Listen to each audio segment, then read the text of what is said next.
Bonjour à toutes et à tous et bienvenue dans ce webinaire consacré à la mise en œuvre des principes de transparence, de redevabilité et d'inclusion de la société civile en matière de restitution des biens mal acquis. La France s'apprête aujourd'hui à restituer plus de 150 millions d'euros confisqués dans le volet équato-guinéen de l'affaire des biens mal acquis. Ceci au terme d'un procès pénal qui aura duré plus de 10 ans et en vertu d'une loi récemment promulguée portant création d'un mécanisme de restitution. Ce nouveau dispositif de restitution s'accompagne de garanties de transparence, de redevabilité et impose que la société civile française et celle des pays d'origine soient impliquées dans les processus de restitution. Ce sont des avancées indéniables qui sont en ligne avec les recommandations que portait Transparency International France. Néanmoins, ces dispositions ne constituent qu'une première étape, un premier pas dans la construction du dispositif français de restitution des biens mal acquis. Plusieurs questions demeurent. Comment traduire en pratique chacun de ces principes? Comment s'assurer qu'ils ne restent pas lettre morte, mais qu'ils soient au contraire appliqués tout au long du processus de restitution? Afin de tenter de répondre à ces questions, Transparency International France publie un guide pratique pour une restitution responsable des biens mal acquis. Ce guide pratique s'appuie sur les expériences à l'étranger en matière de restitution. Il tente de proposer des recommandations et de tirer les leçons de ce qui a fonctionné ou de ce qui a pu échouer à l'étranger pour proposer des bonnes pratiques. À l'occasion du lancement de ce guide pratique, Transparency International France réunit autour d'une table ronde virtuelle plusieurs représentants des sociétés civiles équato-guinéennes, gabonaises et congolaises qui œuvrent aujourd'hui pour plus de transparence, pour plus de redevabilité et pour une meilleure gouvernance dans leur pays et qui participeront peut-être au processus de restitution de demain. Je laisse maintenant la parole à François Valérian, qui est administrateur au sein du conseil d'administration de Transparency International et de Transparency International France, qui va revenir sur les grandes étapes de notre plaidoyer pour un mécanisme de restitution des biens mal acquis en France et sur le combat judiciaire que constituent les affaires des biens mal acquis. François, c'est à toi, merci. Merci beaucoup, Sarah.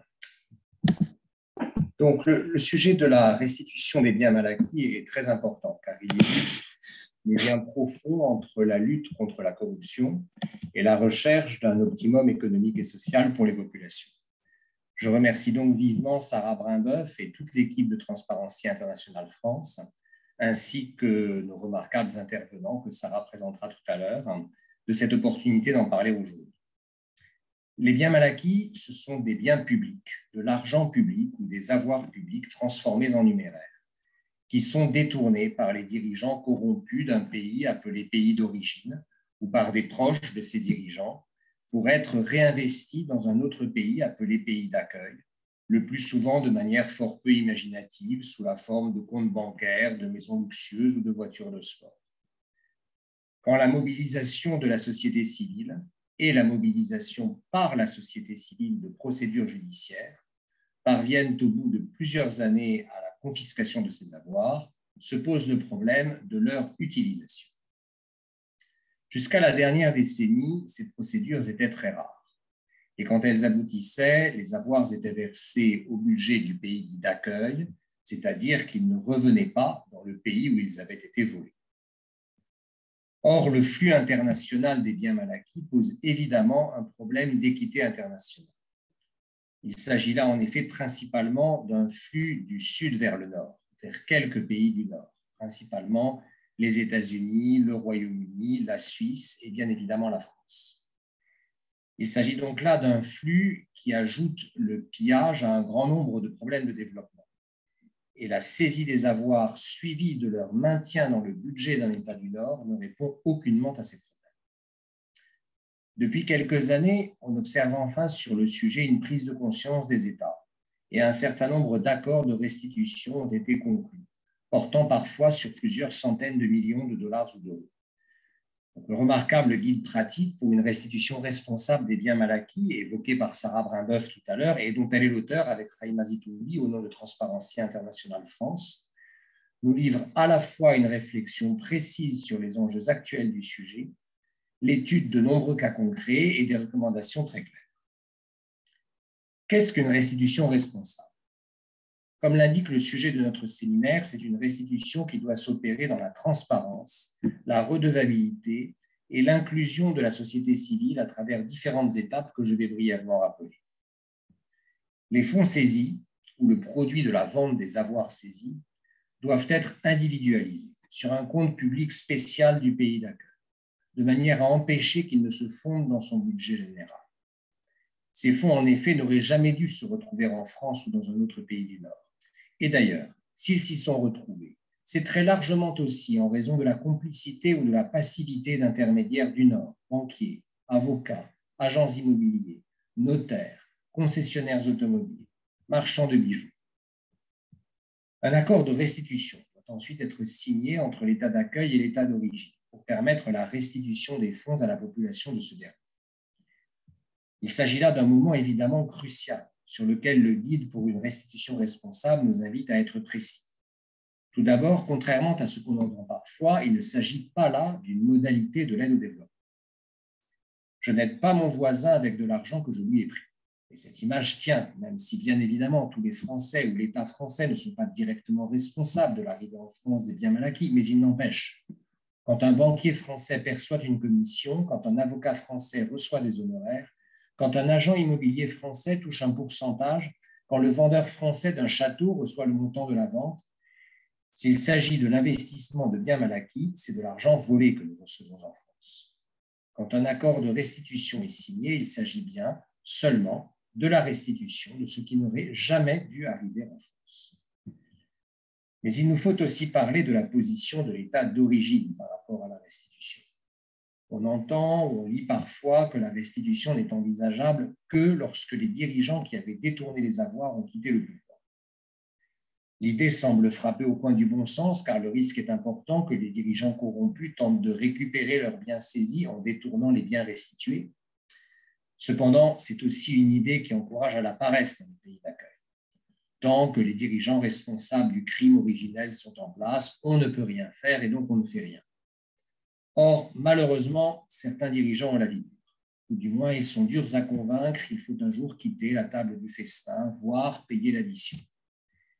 Il existe heureusement des cas de restitution, par exemple des États-Unis vers la Guinée équatoriale, ou des États-Unis vers le Kazakhstan, ou vers les réfugiés vénézuéliens, qui se sont effectués alors que les dirigeants en cause étaient toujours en place, et par exemple au Kazakhstan avec la fondation Botha, d'une manière bénéfique pour la population.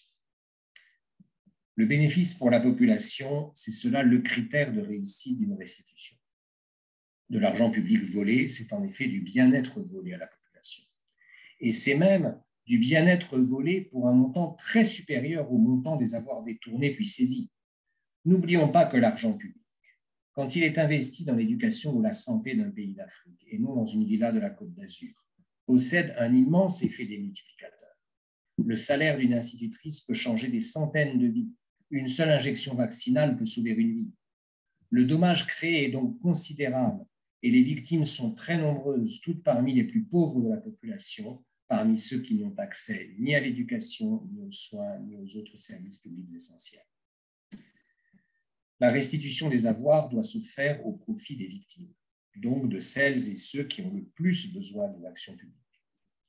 Et c'est là que nous pouvons revenir à l'accord entre les États, à son importance et à ses limites. Quelles sont les limites d'un tel accord? Elles sont liées à la capacité des deux États à vraiment atteindre les victimes de la corruption. L'État d'accueil, loin au nord, ne les connaît pas et ne saurait donc renouer avec les aides conditionnelles du passé au motif d'une connaissance qu'il n'a pas. L'État d'origine, même si les dirigeants corrompus sont enfin partis et même s'il est plus ou moins capable d'identifier les victimes de la corruption, est presque toujours un État fragile. Cette fragilité ayant été d'une certaine manière prouvée par l'importance des détournements opérés. La plupart des accords de restitution qui n'ont pas bien fonctionné ont trop accordé au pouvoir discrétionnaire d'un État fragile, toujours exploité par les dirigeants gourmands. Je pense aux accords entre l'Irlande et le Nigeria, entre les États-Unis, Jersey et le Nigeria, entre la Suisse et l'Ouzbékistan ou l'Angola, tous très précisément analysés par le guide pratique.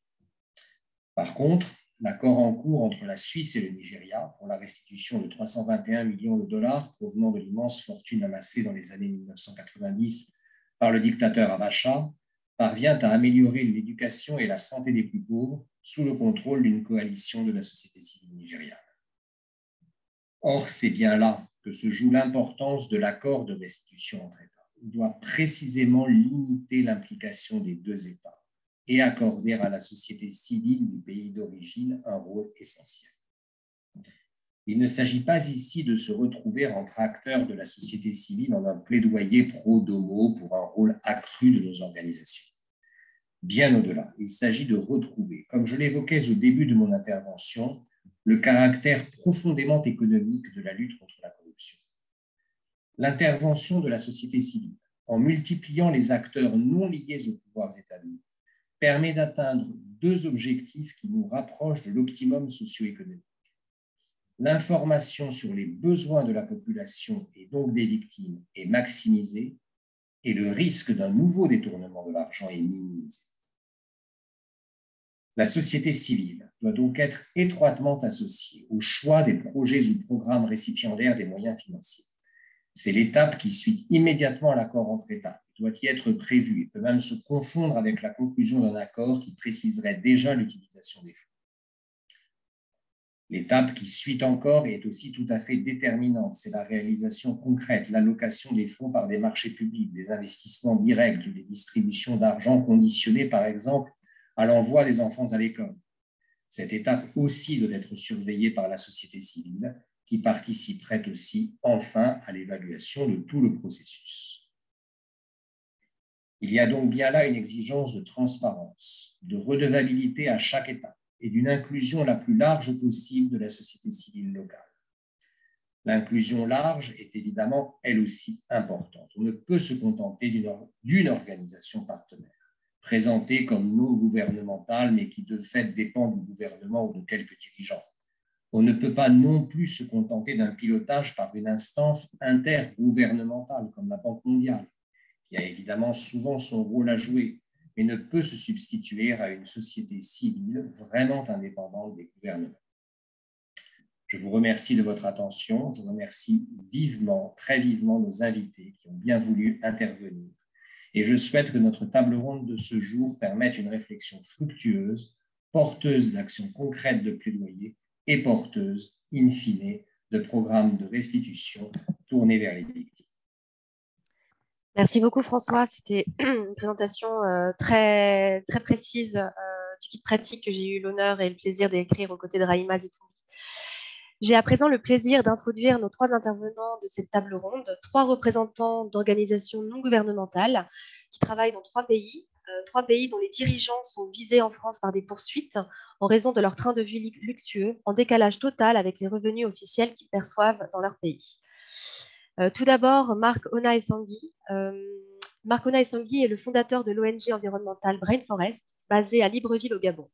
Il a été le lauréat en 2009 du prix Goldman, qui est souvent présenté comme le prix Nobel de l'environnement. Outre son combat environnemental, Marc Ona-Essangui s'est également illustré pour son combat contre les biens mal acquis. Il est aussi le président de Tournons la page internationale, une coalition qui mène et qui relaie des actions pour promouvoir l'alternance démocratique en Afrique. Notre deuxième intervenant est Brice Makosso. Brice Makosso est le secrétaire permanent de la commission Justice et Paix à Pointe-Noire. Cette commission travaille principalement au processus de paix et de reconstruction au Congo. Brice Makosso est également membre du Comité national de l'initiative pour la transparence des industries extractives, l'ITI, à Congo-Brazzaville. Et enfin, Lucas Olo-Fernandez, notre troisième intervenant. Lucas Olo-Fernandez est avocat de formation. Il a rejoint Transparency International en 2012. Depuis 2019, il gère un programme de l'Union européenne, le programme APROFOR dont nous discuterons tout à l'heure, qui est géré par l'intermédiaire de la section portugaise de Transparency International et qui vise à protéger les activistes, à promouvoir les droits de l'homme et la bonne gouvernance en Guinée équatoriale. Bienvenue à tous les trois dans cette table ronde. Ma première question s'adresse à Marc Ona-Essangui. Les premières plaintes contre les biens mal acquis des dirigeants des pays de Guinée équatoriale, du Congo, du Gabon, ont été déposées il y a bientôt 15 ans en France par plusieurs organisations de la société civile française, mais également par des citoyens, le citoyen gabonais Grégory Ngoa Midsa, par exemple. Quel a été l'impact de ces plaintes au Gabon?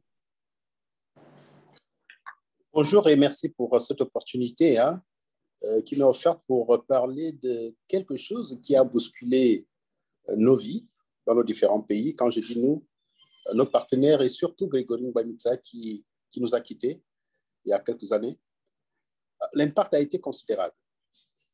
D'abord, nous avons eu des problèmes de sécurité énormes parce que vous savez, quand vous touchez l'un de nos dictateurs dans sa vie privée, vous êtes à la limite un ennemi d'État.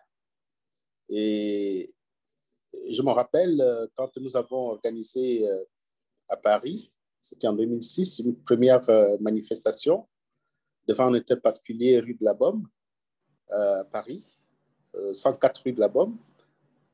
De retour sur Libreville, j'ai eu à affronter une interdiction de sortie du territoire. Tout simplement parce que j'ai accepté de prendre part aux côtés de nos collègues des ONG françaises, de prendre part à cette manifestation pour dénoncer l'acquisition de cet immeuble par deux enfants à l'époque, Junior et Queenie, les deux enfants que M. Omar Bongo avait fait avec feu Edith Lucie Bongo, son épouse. Et arrivé au Gabon, nous nous sommes retrouvés dans une situation où on était complètement filés de toutes parts. Non seulement j'avais une interdiction de sortie du territoire, mais aussi j'ai eu à faire face à un harcèlement qui m'a conduit finalement en prison en 2008, en prison avec Grégory Ngouamitsa. Il a fallu la pression de la communauté internationale pour que nous sortions de cette prison. Et nos familles étaient complètement inquiétées. Grégory Ngouamitsa, par exemple, a eu son salaire suspendu. Ancien fonctionnaire du ministère de la Culture, son salaire a été suspendu. Et il est mort, jusqu'à sa mort, son salaire n'a jamais été rétabli.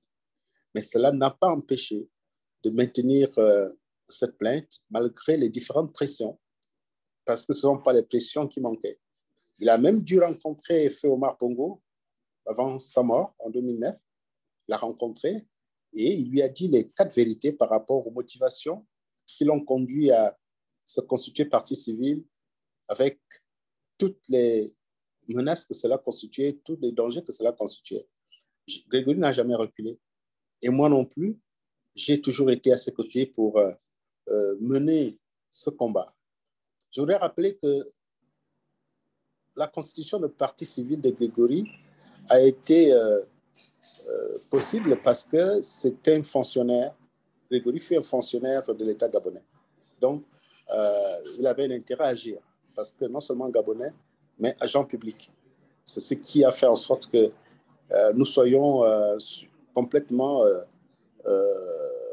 menacés, suivis, inquiétés dans nos vies. Donc, voilà. Merci beaucoup, Marc. Je reviendrai sur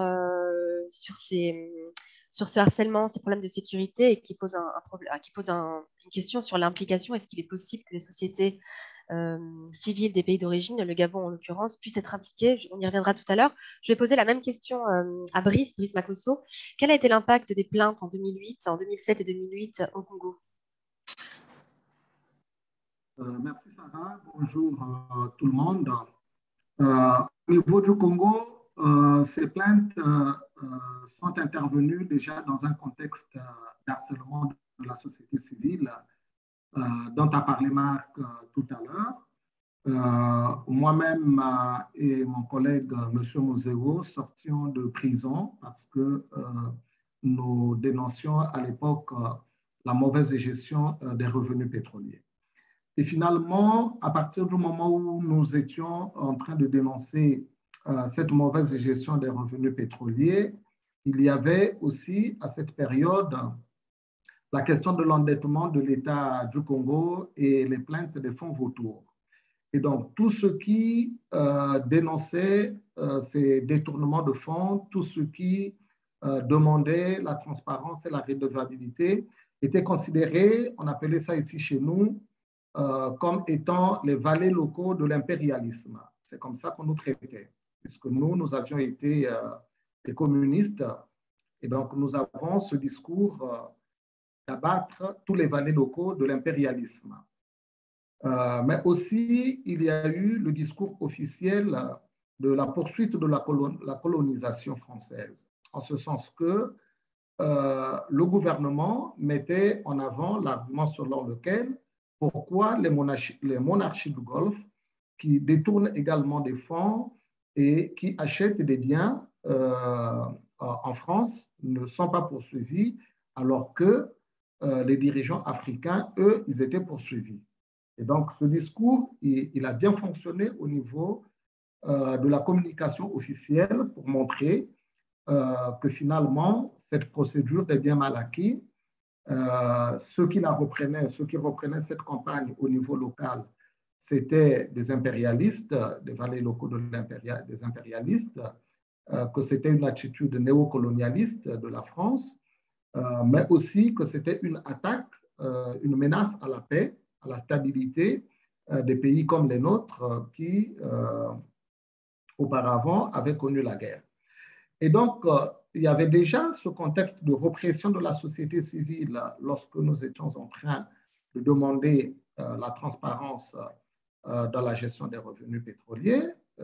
J'ai dit que nous-mêmes, nous étions en prison, jugés, condamnés et interdits de quitter le périmètre urbain de la ville de Pointe-Noire. Donc, même aller dans un village tout autour de Pointe-Noire était interdit, puisque j'avais une sorte d'assignation à résidence, mais uniquement dans le périmètre urbain de la ville de Pointe-Noire. Et donc, du coup, ce contexte n'a pas permis que des citoyens s'expriment, mais aussi on a vu qu'au niveau des institutions, ni le Parlement, ni la justice congolaise, aucune enquête n'avait été ouverte et on a pu voir que les citoyens congolais étaient vraiment résignés vis-à-vis de cette plainte, puisque la peur de la répression, elle était palpable. Cette situation, elle n'a pas du tout changé. On a vu également, chaque fois qu'il y a des scandales de corruption qui éclatent, évidemment, le gouvernement tout de suite s'emploie à mettre en garde toute personne qui relayerait ces informations sur le plan local. Et déjà, il y a cette tendance du gouvernement de dire que le gouvernement va porter plainte contre les organisations internationales, mais aussi porterait plainte au plan local contre les médias ou contre les activistes de la société civile qui relayeraient ces informations sur le plan local. Et donc, ça fait que les citoyens congolais sont demeurés résignés vis-à-vis de ces plaintes sur la question des biens mal acquis. Très bien, merci beaucoup. Je passe maintenant à Lucas Solo Fernandez. Pour la Guinée équatoriale, l'affaire est beaucoup plus avancée. Les condamnations ont été prononcées en France et les confiscations sont aujourd'hui définitives. Théodorine Obiang, le vice-président de Guinée équatoriale, a été condamné pour blanchiment de plusieurs infractions. Et c'est bien en France, dont un hôtel particulier estimé à plus de 120 millions d'euros a été confisqué. Donc on rentre à présent dans un autre chapitre, dans une autre étape, l'étape de la restitution. Lucas, quel est le profil des victimes de la corruption en Guinée équatoriale? Oui, merci beaucoup. Je m'excuse pour mon français, puisque chez nous, on parle peut-être plutôt de l'espagnol. Mais en Guinée équatoriale, ce que je pourrais dire, à part le profil qu'on pourrait imaginer qui Marc, par exemple, a mentionné par rapport aux activistes qui souffrent la répression pour soulever leur voix. Le profil au niveau social, c'est aussi l'impact que la corruption a sur la société. Donc, récemment, on a travaillé avec plusieurs groupes de jeunes en Guinée équatoriale. Et ces jeunes, par exemple, le profil typique des jeunes qu'on s'est rencontrés, c'est comme une jeune fille de 17 ans qui vient de tomber enceinte par hasard et qui n'a pas de moyens pour se rendre à l'hôpital, ou même si quand elle accouche, elle n'a pas les moyens pour payer les frais à l'hôpital, puisque il faut payer presque tout à l'hôpital. N'importe quel soin doit être payé par les patients. Et cette fille sûrement aura son enfant peut y aller à une école sans électricité, c'est sûr, puisque la moitié, ou presque moins de la moitié des écoles n'ont pas d'accès à l'électricité. Et même cette fille va tomber malade sûrement dans quelques années s'il arrive à faire 5 ans de vie, puisque le taux de mortalité des enfants c'est trop élevé. Mais les écoles, comme je disais, n'ont pas d'accès à l'eau potable, par exemple. Donc, et ça, normalement, c'est difficile à mettre en clair quand on parle des hôtels particuliers à Paris, quand on parle de voitures de luxe, puisqu'on ne fait pas complètement le lien avec ce qui se passe dans chaque pays. Donc, voilà le profil général des gens qui vivent en Guinée équatoriale, qui n'ont pas eu la chance d'être dans, disons, des échelons plus hauts de la société. Merci beaucoup. Je repasse à Brice Makosso. Quel serait le profil des victimes de la corruption au Congo et peut-être plus largement, alors le volet Congo de l'affaire des biens mal acquis en France, il n'est pas autant avancé que celui de la Guinée équatoriale. L'affaire est encore en cours d'instruction, c'est-à-dire qu'il y a une enquête qui est encore en cours. Néanmoins, si dans quelques années, s'il y a confiscation, s'il y a condamnation, ça ouvrira également un chapitre de la restitution. Et dans le contexte que vous décrivez, le contexte de la répression, des possibles représailles, de la résignation de la population, comment pourrait s'articuler cette restitution? Comment la société civile gabonaise pourrait être impliquée sans craindre évidemment pour la sécurité de ses membres et ses représentants? Merci beaucoup, Sarah. Évidemment, au niveau congolais, nous suivons avec attention la suite de cette instruction sur cette procédure et certainement aussi les procès qui vont avoir lieu. Je crois que dans la coopération entre la France et le Congo, il y a des mécanismes qui ont existé qu'on pourrait évidemment remettre en place, réchauffer, améliorer ce mécanisme. Moi, je pense aux mécanismes du genre les contrats de désendettement et développement que la France a eu à signer avec plusieurs pays africains dans le cadre de la réduction de la dette. Bien entendu, il y a eu au début un peu toutes les pistes évoquées par François Valérian, qui sont des pistes très, très, très intéressantes. Mais ce qu'on appelle les CDD, les contrats de désendettement, de développement, sont des contrats où la France, l'Agence française de développement, n'a pas restitué les fonds directement au pays, mais que la restitution se fait, que la future restitution se fasse par le financement des projets de développement.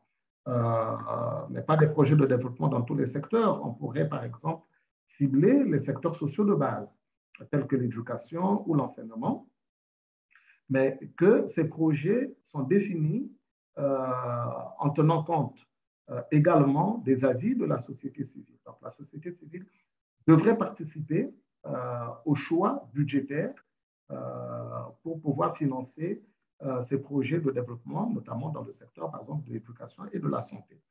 Et la société civile devrait participer au suivi, évidemment, de l'exécution de ces projets en faisant du suivi budgétaire, en faisant du suivi de la mise en œuvre de ces différents projets. Donc, je pense que l'idée ne serait pas de récupérer des fonds et remettre au pays d'origine, mais que les fonds devraient être gardés dans le pays d'accueil et débloquer ces fonds en fonction de l'exécution des projets dans le pays d'origine des fonds. Donc, je disais que les fonds resteraient dans le pays d'accueil.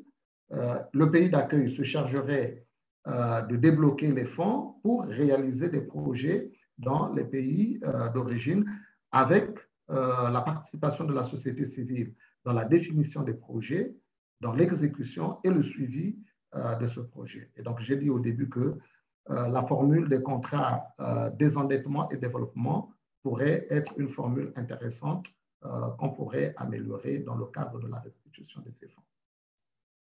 Merci beaucoup. En effet, les contrats C2D, on les a étudiés de près puisqu'il y a des choses intéressantes à en retirer et des leçons également à tirer de ces expériences. Marc Onage, je reviens vers vous, à peu près pour la même question. L'affaire, le volet gabonais des biens mal acquis en France, il est encore en cours d'instruction. Il y a une enquête qui est encore en cours. Est-ce que vous, une restitution selon le modèle C2D, est-ce que ça serait possible? Et alors, dans le contexte que vous décriviez également de problèmes de sécurité, comment s'assurer de l'implication de la société civile gabonaise et comment répondre, et c'est peut-être la question à laquelle vous pourriez aussi répondre, Brice, aux accusations d'impérialisme qui pourraient être faites à la France selon le modèle choisi de restitution. Ben, je pense qu'on n'échappe pas à ces accusations. C'est déjà en cours. Hein. La France est présentée comme étant un pays revanchard qui sanctionne les chefs d'État parce qu'ils sont en train de tourner la tête du côté de l'Orient, ou bien du côté de la Russie.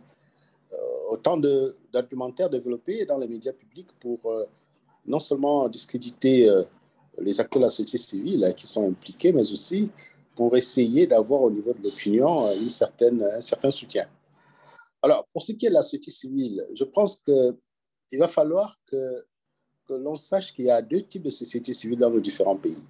Vous avez la société civile de service et une société civile, celle qui s'engage comme la nôtre pour essayer de faire front à nos dictateurs. Ça, c'est le terme approprié.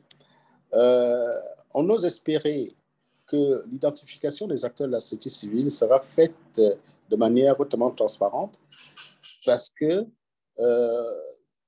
nos gouvernants qui ont plusieurs tours dans leur judiciaire peuvent aussi venir brandir la société civile des services qui est à leur service, autant pour moi, et justifier qu'on peut effectivement traiter avec cette société civile.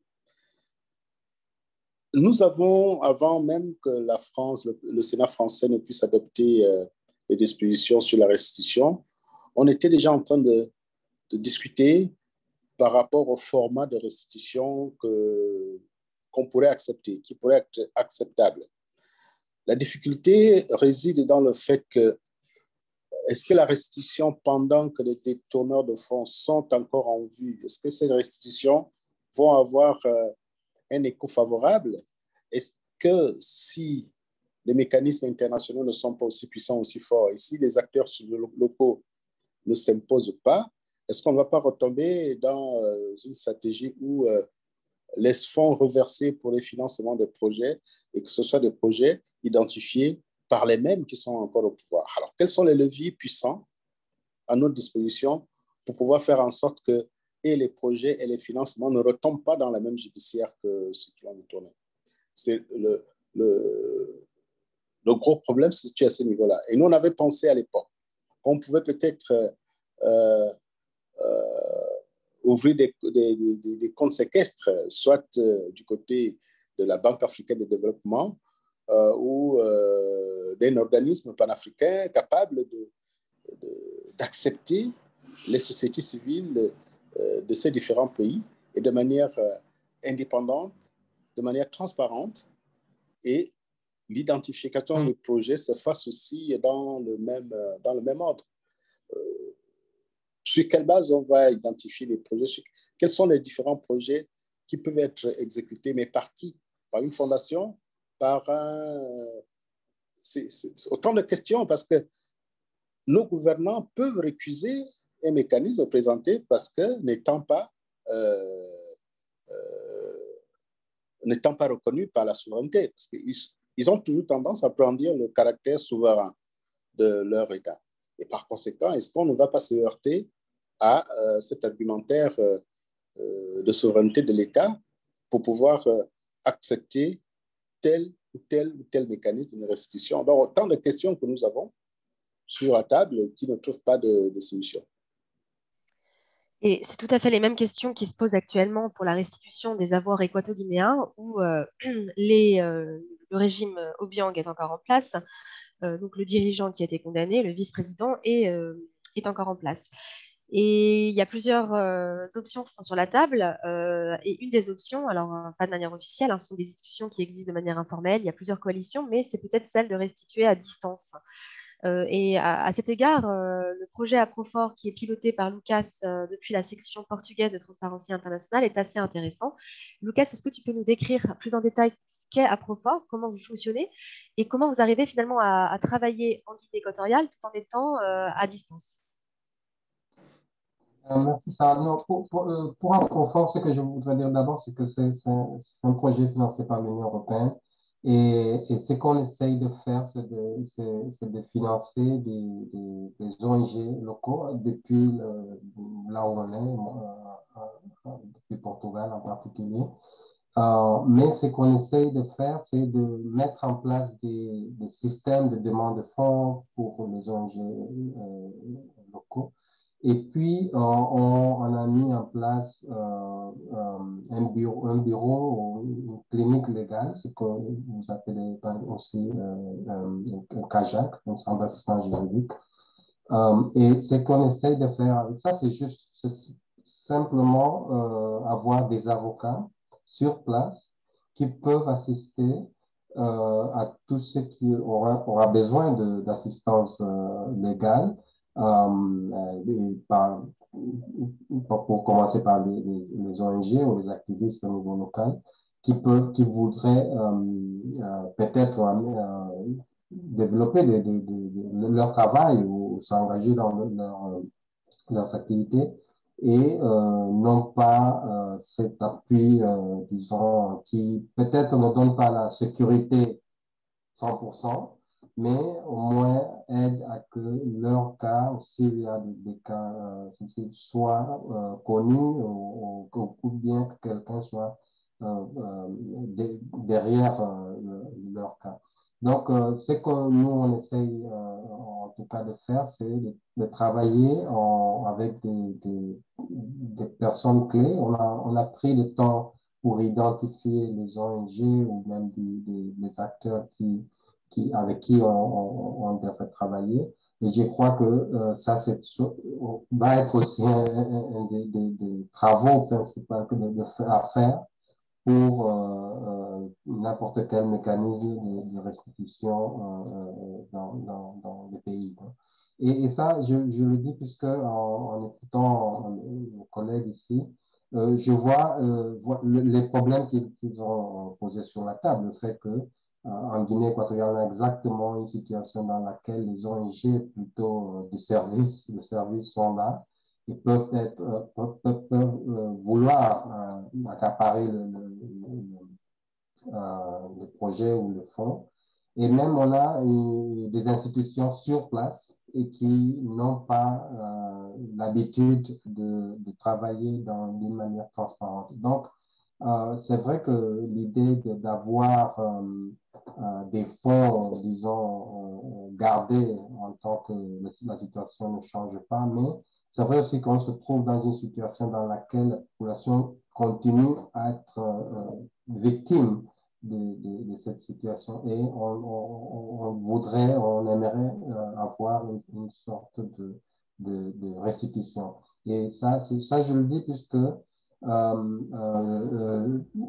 va se trouver avec ce problème déjà avec la Guinée équatoriale. Je crois que les propositions de travailler avec l'État, si on l'analyse d'une manière objective, pourrait être presque impossible en Guinée équatoriale. Mais aussi, je crois que ce guide qui vient d'être développé par Transparency France peut-être aide à mettre en place, disons, des piliers sur la transparence, sur la redevabilité, qui vont faire en sorte que peut-être les ONG de services n'auront pas cet espace pour accaparer les fonds, ou peut-être les ONG qui ne sont pas de services auront plus d'espace pour participer, de faire leur rôle de monitoring, de suivi des aspects. Je dis ça aussi puisque je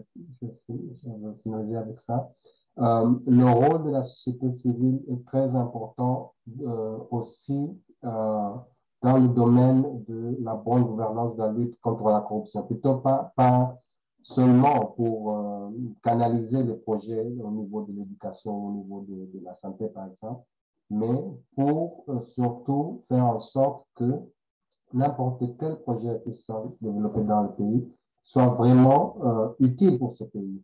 Je dis ça puisque si on se trouve en Guinée équatoriale, il n'y a pas besoin d'argent, il n'y a pas l'État pourrait couvrir tous les besoins de santé et d'éducation. Donc, ça veut dire que ce n'est pas question d'utiliser ces fonds pour remplacer l'État, ce que je trouve plutôt pas l'objectif, mais de canaliser d'une façon telle que la situation ne reproduise pas. Ça veut dire investir aussi dans la bonne gouvernance et les organisations qui travaillent dans la lutte contre la corruption. Merci beaucoup, Lucas. Je repasse à Marcona et Sangui. Est-ce que vous auriez un conseil? Alors, on n'est pas encore à l'étape de la restitution pour les biens mal acquis gabonais. Mais est-ce que vous auriez un conseil à donner aujourd'hui pour les prochaines années, un conseil à donner aux autorités françaises ou aux autorités étrangères qui mènent des enquêtes sur d'éventuels biens mal acquis gabonais pour mieux confisquer, mieux restituer de manière transparente, de manière redevable, en incluant la société civile et pour éviter de se confronter à ces accusations qui sont déjà en cours, évidemment, mais d'impérialisme ou d'esprit revanchard? Il faut d'abord reconnaître que ce soit nous qui sommes encore vivants, il y a Grégory qui est mort, qui est parti, il y a d'autres acteurs qui sont là. Je pense que le conseil, c'est de continuer à communiquer sur le bien fondé de cette restitution. Parce qu'en Afrique, l'information qui a été véhiculée, c'est on saisit les biens qui sont en France et ces biens reviennent à l'État français. C'est un peu l'interprétation qui a été faite quand il s'est avéré que les financements, les fonds devaient être reversés à l'AFD pour mener cette opération.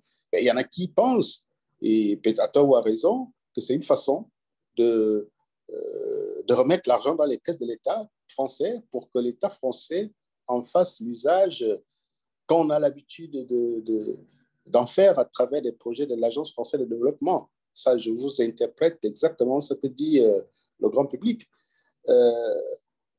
Aujourd'hui, quand la population ou certains intellectuels africains essayent de faire le bilan des financements de l'Agence française de développement, il revient toujours cette critique. Ça fait 30 ans que les fonds de l'AFD sont détournés. Or, évoquer encore l'Agence française de développement dans cette restitution, la première lecture qu'on a, et c'est ce qui apparaît dans l'opinion, c'est que voilà, c'est une façon de reprendre les financements issus des ventes des biens mal acquis par la France. Et même, après, il y aura un semblant de restitution à travers des mécanismes qui sont déjà connus. Et puis voilà, le peuple ne verra absolument rien. Maintenant, face à cet argumentaire, je crois qu'il faut développer un mécanisme non seulement participatif, mais très, très, très, très transparent pour battre en brèche tous ces arguments qui utilisent les pouvoirs dictatoriaux pour alimenter, pas la polémique, mais alimenter un peu la propagande anti-impérialisme. Hein, voilà, c'est ça. Donc c'est vrai que l'AFD concentre beaucoup de critiques. Après, il faut bien commencer par quelque part. Et le dispositif français n'impose pas de passer systématiquement par l'AFD, mais propose une palette d'intermédiaires, que ce soit international ou même ONG. Et nous, au sein de Transparency International, on essaie finalement de porter ce modèle, ce dispositif français à l'échelon européen pour avoir quelque chose qui s'imposerait à tous les États membres. Qu'est-ce que vous en pensez, vous, Brice Makosso? La même question que j'ai posée à Marcona et Sangui. Qu'est-ce que vous pensez de comment répondre à ces critiques? Quels conseils on pourrait donner aux États qui hébergent les biens mal acquis aujourd'hui et qui devront, on l'espère, les restituer dans un futur plus ou moins proche? Oui, Sarah, je rebondis déjà sur ce que vous étiez en train de dire. Je ne sais pas si le terme convient, il faut européaniser cette affaire de restitution pour qu'on sorte du cliché anticolonialiste ou néocolonialiste entre la France et ses ses anciennes colonies. Je vois par exemple le cas d'un pays comme la Suisse, où également beaucoup de fonds détournés se sont retrouvés en Suisse. Pour parler de mon pays, il y a par exemple la société de négoce Genvor qui a été condamnée à payer des sommes d'argent à l'État suisse pour des cas de corruption, mais il serait intéressant que cet argent payé pour de la corruption en Suisse revienne au Congo-Brazzaville. Peut-être pas seulement européanisé, mais aussi internationalisé. Il y a eu des cas de corruption aux États-Unis, toujours dans le cas de mon pays, où évidemment des biens ont été saisis et l'argent reversé au gouvernement américain. Donc il serait intéressant de quitter ce prisme des relations entre la France et ses anciennes colonies afin que cela devienne un sujet mondial. Ceci dit, il y a les ONG, et je suis d'accord avec ce que disait Lucas tout à l'heure. La restitution, on n'est pas obligé de la faire d'État à État, donc pays d'accueil et pays d'origine. Ça peut aussi se faire à travers les ONG. Pourquoi ces sommes ne seraient pas redonnées à des ONG qui financent des projets de développement ou des projets de citoyenneté dans des pays comme les nôtres. Si au niveau des pays d'origine, ces détournements ont lieu, c'est parce que nous avons aussi des problèmes de citoyenneté. C'est-à-dire que les citoyens ne sont pas engagés dans la gestion des affaires publiques. Comment créer au niveau des pays d'origine la citoyenneté active, une citoyenneté active des citoyens qui s'engagent évidemment dans les questions de lutte contre la corruption, des citoyens qui s'engagent dans des questions de démocratie, parce que la démocratie aussi pourrait réduire ces processus de corruption. Donc, il y a des investissements à faire pour construire la citoyenneté, pour construire la démocratie, et cette restitution peut passer évidemment par des ONG comme Transparency International qui appuieraient des programmes tels que le mécanisme que Lucas est en train de faire, le projet que Lucas est en train de faire, pour pouvoir évidemment construire la démocratie dans nos pays, construire des programmes de lutte contre la corruption, construire des programmes que les citoyens s'engagent pour suivre l'utilisation des affaires publiques. Voilà ce que je pense. Donc, européaniser la question pour quitter ces querelles de la France avec ses anciennes colonies et aussi les ONG du Nord qui devraient jouer un grand rôle dans l'appui des projets de démocratie, de lutte contre la corruption avec des ONG ici dans le Sud. Merci beaucoup. Et bien, écoute, je pose la dernière question également à Lucas. Quel conseil donnerais-tu aux autorités françaises, mais pas seulement françaises? Il y a les Suisses qui doivent encore restituer à peu près 25 millions d'euros d'avoirs équato-guinéens, les États-Unis qui doivent encore restituer 10 millions.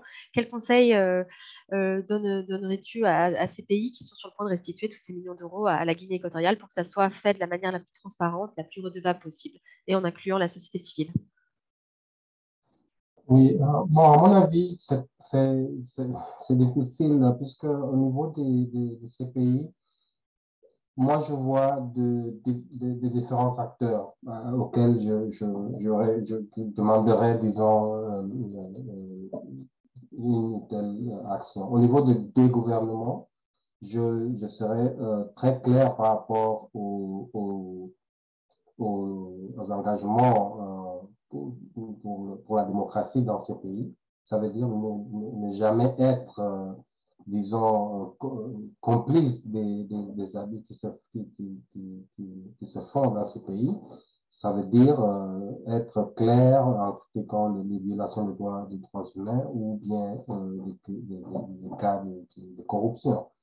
Ça, c'est d'abord un problème que de temps en temps se trouve peut-être des ambassades, peut-être des ministères des Affaires étrangères qui ont la tendance à ne pas agir ou même sortir des notes de presse bref sur des cas, mais ne pas être, sans être plus clair sur le sujet.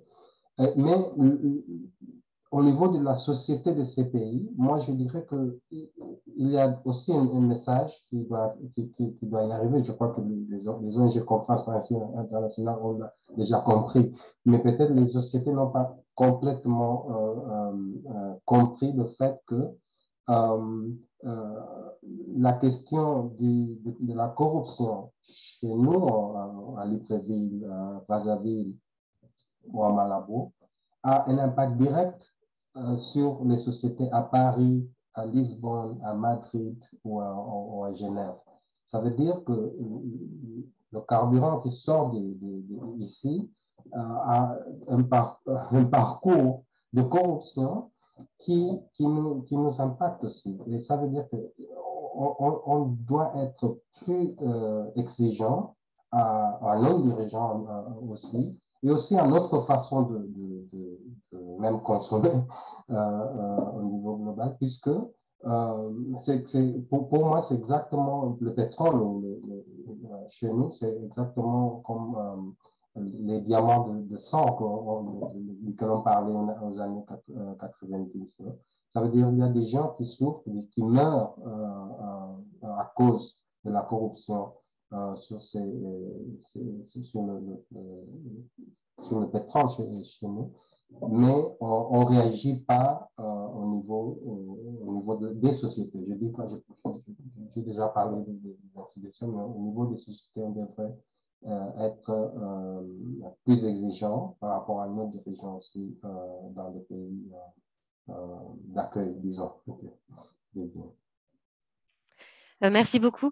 Je laisse la dernière question à François Valérian qui a une dernière question. François, je te laisse la parole. Non, mais en fait, je voudrais rester sur ce point, Sarah, qui est vraiment crucial des modalités de restitution et de qui donne l'argent à qui, en fait, hein, parce que c'est quand même un point extrêmement important. Et finalement, on voit bien qu'il y a là une difficulté parce que l'État dit d'origine, bon, ben, finalement, c'est un État qui n'a pas nécessairement prouvé son efficacité dans le passé et il y a des risques forts que l'argent s'en aille à nouveau et serve aux personnes corrompues. Et par contre, l'État d'accueil, ben, finalement, il n'a pas une bonne image et il y a un soupçon de néocolonialisme, de gestion politique de la chose, etc., que je comprends tout à fait. Alors, je voudrais savoir en fait quelles idées on pourrait avancer d'autres structures en fait qui pourraient héberger les fonds et qui pourraient les utiliser. Alors, j'entends bien ce que vous dites, vous avez été plusieurs à évoquer l'Europe. Mais le problème que je vois, c'est que finalement, dans les grands pays qui sont très concernés par du réinvestissement d'argent mal acquis, il n'y en a qu'un qui fasse partie de l'Union européenne, c'est la France, puisque le Royaume-Uni n'en fait plus partie, la Suisse n'en fait pas partie. Donc, je ne sais pas s'il est possible de monter au niveau de l'Europe. Alors, j'aimerais vous poser la question de la Banque mondiale, qui est souvent critiquée, qui l'est d'ailleurs dans certains des cas étudiés par Sarah dans le guide. Est-ce qu'un organisme formé à partir de la Banque mondiale et avec une inclusion de la société civile du pays concerné, est-ce que ce ne serait pas le bon organisme qui pourrait gérer les fonds? C'est-à-dire qu'on n'aurait pas que de la société civile, parce qu'après, il y a toujours, j'imagine, la critique et pourquoi on a choisi telle association, pas telle autre, etc. Il y aurait des gens de la société civile, il y aurait la Banque mondiale, et finalement, il y aurait une gestion commune de l'argent utilisé. Il y a certainement d'autres idées, mais je pense qu'effectivement, en vous écoutant, je pense encore plus qu'il faut sortir de cette espèce de face-à-face entre deux États qui, pour des raisons différentes, en fait, sont ni l'un ni l'autre en fait à même de gérer la restitution. Oui, Marc, Lucas, Brice, si vous souhaitez réagir à, voilà, à la réflexion de François, et puis en profiter pour un mot de la fin de cette table ronde. Alors, moi, je pense que on a évoqué la participation, l'intervention de la Banque mondiale. Mais tout dépend du pays. La Banque mondiale, que ce soit au Gabon ou au Congo, les interventions ne sont pas les mêmes. Vous avez certains financements qui sont directs, aux ONG, pour la Banque mondiale, et vous avez le gros des financements qui passent par un mécanisme étatique. Par conséquent, il faut, pour financer par exemple une certaine ONG, il faut absolument que le ministère de l'économie puisse être une sorte d'avaliste. Donc, si par exemple à côté de la Banque mondiale, on crée un organisme qui n'aurait pas les mêmes contraintes opérationnelles que la Banque mondiale traditionnelle, pourquoi pas?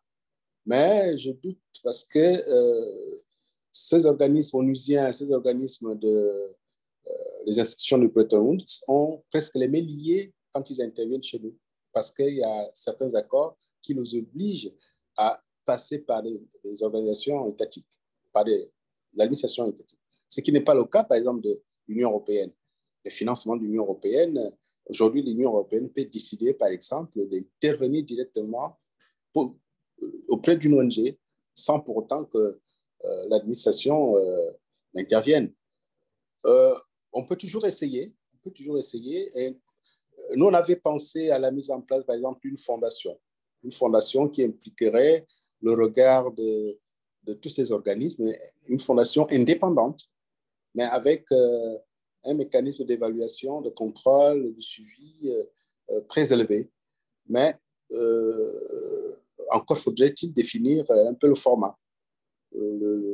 Voilà.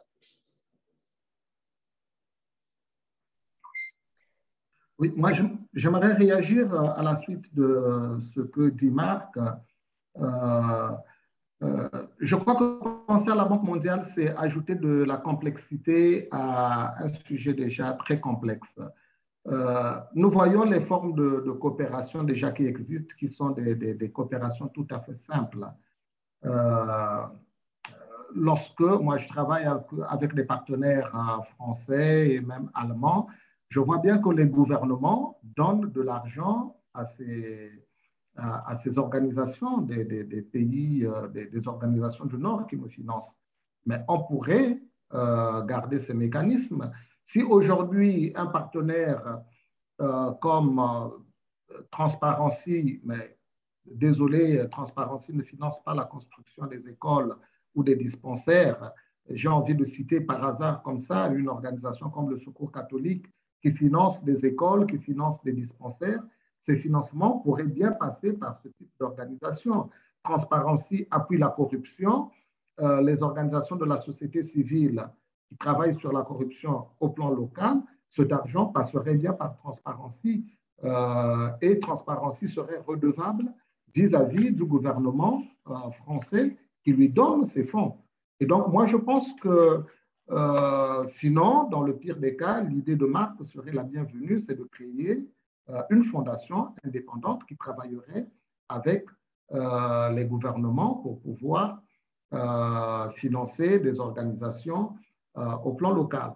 Mais je crois qu'on n'est pas obligé de recréer, de réinventer quelque chose. Faire passer ces financements par des organisations internationales crédibles, comme Transparency, pour pouvoir appuyer des organisations dans les pays du Sud, ça serait un mécanisme beaucoup plus facile, simple à mettre en œuvre que de passer même par l'Union européenne qui a des procédures également très complexes. Mais on sait aussi que l'Union européenne a du mal à mettre les pieds dans le plat. Je vois dans le cas de mon pays où l'Union européenne dit clairement que nous ne pouvons pas vous appuyer parce que vous mettez sur la table des sujets qui fâchent. Alors qu'avec nos collègues des ONG, tous les sujets, on les aborde, on les traite facilement. La Banque mondiale, c'est pareil. La Banque mondiale pour pouvoir vous financer doit passer par un programme qui implique le gouvernement du pays, donc généralement le ministère du Plan chez nous, ou le ministère de l'Économie et des Finances, qui, ce même ministère, va valider les organisations qui vont participer à ce programme. Donc, on risque de se retrouver, évidemment, encore dans des situations de diplomatie. Moi, je suis convaincu qu'en gardant le mécanisme de rétrocession via des ONG du Nord avec des ONG du Sud, cette coopération, elle existe déjà, elle se fait de manière indépendante.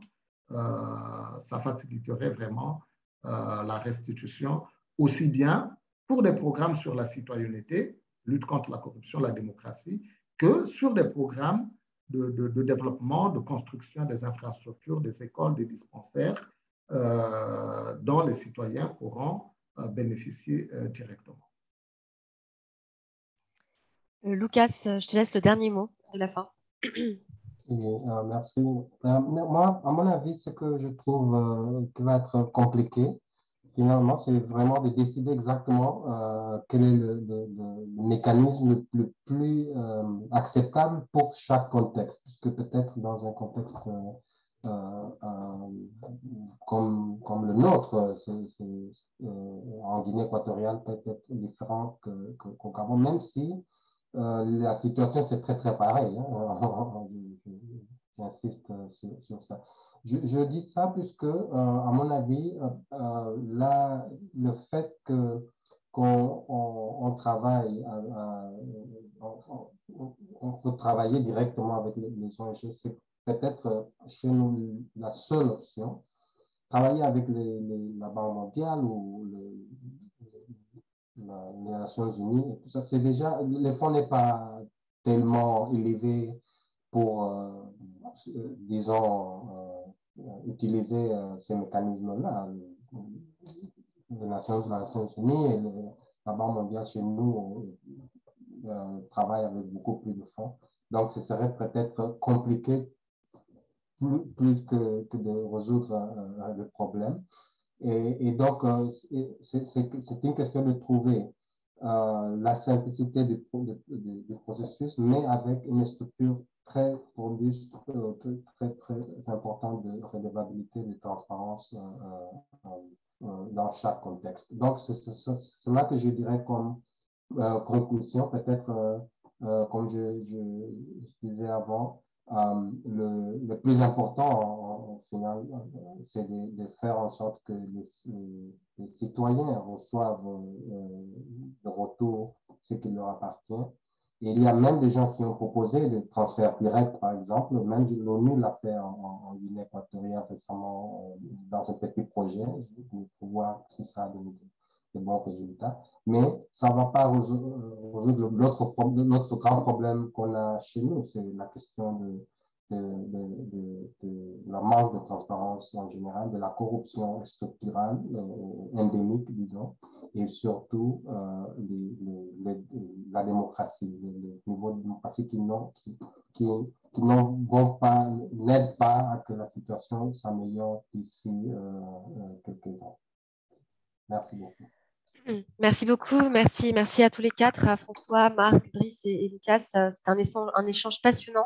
On voit que les questions de restitution, en fait, c'est à plusieurs échelons, c'est entre deux États, dans un cas de restitution finalement très concret, avec la Guinée équatoriale par exemple, ou la Syrie, qui intéresse également la France, ou de manière un petit peu plus lointaine et un peu plus macroéconomique, où on parle de modèles, il y a des modèles qui s'affrontent entre guillemets. Aujourd'hui, on n'a que des modèles qui existent à l'échelon des États. Les ONG essaient de décorréler ça des contextes nationaux et de les porter au niveau européen ou international avec tous les enjeux et les défis que ça pose. Merci pour cette conversation. J'espère qu'on pourra la poursuivre dans d'autres instances. Je vous remercie pour votre présence et je vous souhaite une très bonne fin de journée. Au revoir à tous. Merci beaucoup, Sarah. Merci. Au revoir. Merci. Au revoir. Au revoir. Merci. Merci.